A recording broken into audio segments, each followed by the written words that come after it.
Welcome to Play Fair. Welcome to the Genius of Play.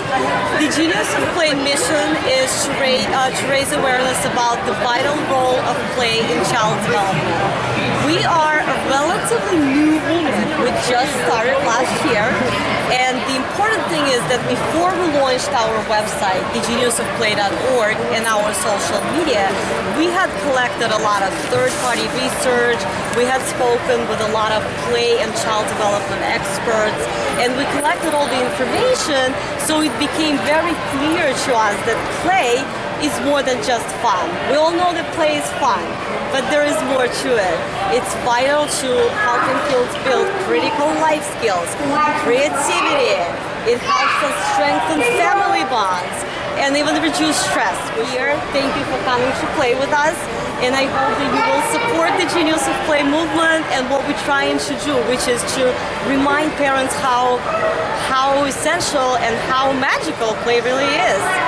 And now I wanted to introduce you to Meredith Sinclair, our Genius of Play ambassador, play expert, mother, and teacher. She's going to be talking to you about the power of play, and she's also going to be sharing some of her favorite winter play. Thanks, Anna. Thank you guys for coming and stopping by the booth. We're so excited about this movement. So I have just jumped in as a spokesperson just a couple weeks ago. They approached me and I said, this could not be a better fit for me. I'm ready. I have a book coming out in June all about the power of playfulness in our family relationships, not just with our kids, but with our spouses, with our girlfriends, and then all for ourselves, apart from social media, you know? So you have in your hands, hopefully all of you, a little card, and on here you're going to see some of the things that you can find at thegeniusofplay.org. It's an incredible resource for you. You know, your moms and your educators, so a lot of this is not news to you. The power of playfulness and play. A little bit about me, I come from education. I have a master's in education. I was a teacher, was home with my boys for a while, then started this blogging thing that was just new about 2005, and started writing about play, and it has become my passion and my niche. So I, again, cannot stress enough, there's research and facts behind everything that you're going to find that we say about play, which is that there are these 6 essential components to play, that what it really does for our kids. And you can see cognitive abilities, increases creativity, develops their physical skills, we know that, enhances social skills, communication skills, and expressing their emotions. And we're not talking about the structured play that we provide our kids, which is also great. We're talking about the open-ended, free play. That's actually as educational as our structured play. So we have to make time for that. There's 60 minutes a day of unstructured play. You think that's easy to get, right? But we know as moms, it's tough sometimes with our schedule. So it's really, to me, it's a shift in thinking, like, being open to where can you put in pockets of playfulness for your kids and for yourself, and being mindful of it. It's really about being mindful. So I'm going to share, also on the back, you'll see at this website, what I love about this website is, I don't know if any of you have been following the Genius of Play on social media, their Facebook page, it's engaging. You want to stay there for a while and learn. There's expert advice here from social workers, school psychologists, educators. Plus, there's really practical ideas for you when you're just sort of like, I don't even know what to do on this cold winter day. Like, you're going to get some fun ideas there as well. So I'm going to share with you some of my favorite ideas. I do segments with Today's Show and Fox and Friends on playful living, and I've tested a lot of these things out with my own kids. So I'm going to give you 3 really quick things to do with your kids on these freezing days. How many of you have toddlers? Okay, you might know this as an educator. This is like my ace in the hole idea for when you don't know what to do with them and you're stuck inside. You know that clear contact paper, right? Clear contact paper. You want to take a long roll of that, like a mural, and tape it up to your wall with the sticky side out.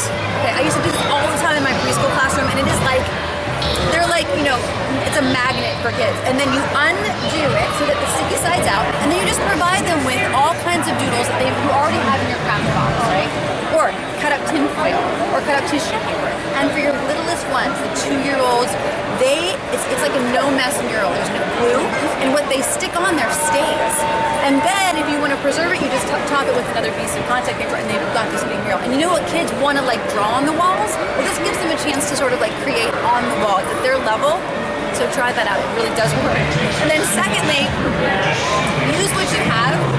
I did a video on this idea for my website, meredithplays.com, and it got a lot of feedback because it was literally, this is PVC piping that I got at the hardware store. I sent my husband to get it, and the hardware guy, he walked in, he's 6'7", he came lumbering in to get his wife's PVC pipe, and he told the hardware guy what he was doing, and the guy at the hardware store said, we pretty much only get people in here getting PVC pipe for like crafty stuff, so don't worry. They're like, this is normal.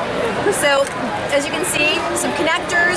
This costs like nothing. It's very inexpensive.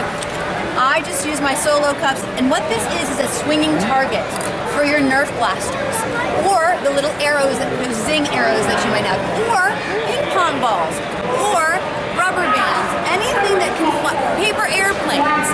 And a way to make this educational, I put points on it, so you could add up your points. Who can get to 20 first? Who can get to 50 first? You can put letters on here and try and spell a word. Lots of fun ways to use this. And once, you can try it without swinging. And then to make it harder, I have older kids, swing them and try and hit them that way. Simple thing you can make. Your kids will love making it with you. That's just a fun little idea. Lastly, I have one more idea for you. I write about this idea in my book. I'm going to plug my book a little bit. I got a book coming out in June. And this idea is about board games. Now, board games, you should probably know if you have kids, it can be tricky to get your children to want to play board games because there's not a screen on them and they don't talk back to them. And our children are used to a lot of that digital play now. So I have a tip that I've used, which is making board games less boring. So one thing you can do is make it more of an event. Instead of having all those board games on the shelf all the time and they don't really go and grab them, take one out and make it sort of like the focus of your, we're going to explore this one. Also, I sometimes will open up the board game myself as if I don't really want my kids to play with me, because the more you kind of say, no, I'm just going to do, that's when they want to do it, right? So I sort of started, and one time, one thing I did that was really fun is I used the board game Clue. Now my kids are older now, and so we hadn't played those games for a while, so I took out Clue. No one seemed that interested in it, so I decided to shut off all the lights, as if there was a power outage, and light candles, and put on some creepy music, and make it a mystery, and we had like the mystery snack, and it became like more of an event, like a party around Clue, and we were like, and I say like they flocked like Mrs. Peacock into the library, and it was more fun. It was another part of playfulness, adding a little bit more playfulness to something that they might not be interested in. So that's just another one of my tips. So today we're going to get to travel around, and we're going to get to go play. And what I want you to do is when you're in this playful experience here, I want you to really take note of how you're feeling when you're playing. How does it make you feel? Does it calm you down? It's like there are some things I know if the whole trend of coloring that's huge right now for adults, right? And I love it because what that tells me is people, when you go back to something you loved doing as a kid and you tap into your own playful spirit, people are hungry for that. Grown-ups are hungry for that. And we have to model playfulness for our kids so they want to play more. If we're like this, like you should really go outside and play.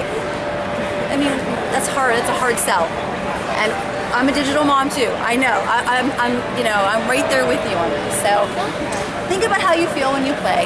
Take a look at the website, because I think you're going to find it to be a really great resource, and it's an evolving resource. So you're always going to have new ideas up on there and expert advice. You can pull from it for any kind of blog posts you want to do, and just have fun and play more. You're for yourself, and your kids will follow suit. So we should go play, don't you think? Let's go play. Remember to subscribe.